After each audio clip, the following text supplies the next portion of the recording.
Bonjour et bienvenue à chacune et à chacun d'entre vous. Nous avons considéré hier la nécessité de comprendre la parole de Dieu et nous avons vu que c'est par la puissance du Saint-Esprit que cela est tout à fait envisageable. Mais pourquoi? Quel est l'objectif? La parole de Dieu doit être notre guide.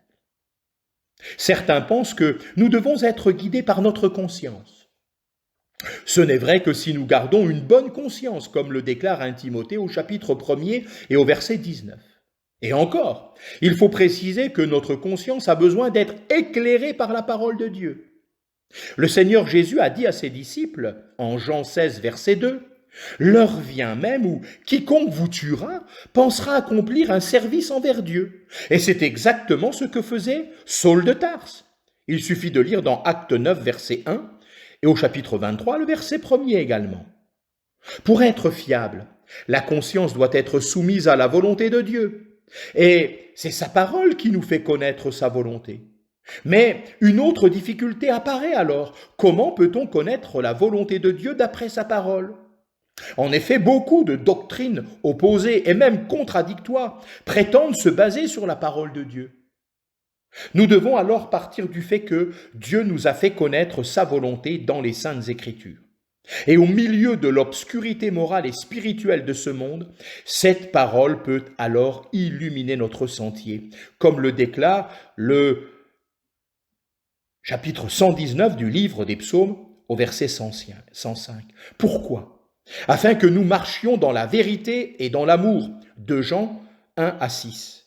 Paul exhortait Timothée à exposer justement, on pourrait dire littéralement, à découper droit la parole de la vérité. 2 Timothée 2,15.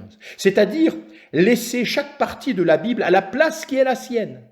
Par exemple, la parole parle de choses passées, présentes et futures. Elle contient aussi des instructions concernant Israël, l'Assemblée de Dieu, les nations. Si je prends une portion de l'Écriture qui s'applique à Israël dans l'avenir et que je la transpose pour l'Église dans le temps actuel, cela devient compliqué. Découper droit la parole de la vérité maintient toute chose à sa propre place et en son temps propre. On ne peut pas non plus appuyer une doctrine sur un seul verset, quand d'autres passages parlent de la même chose.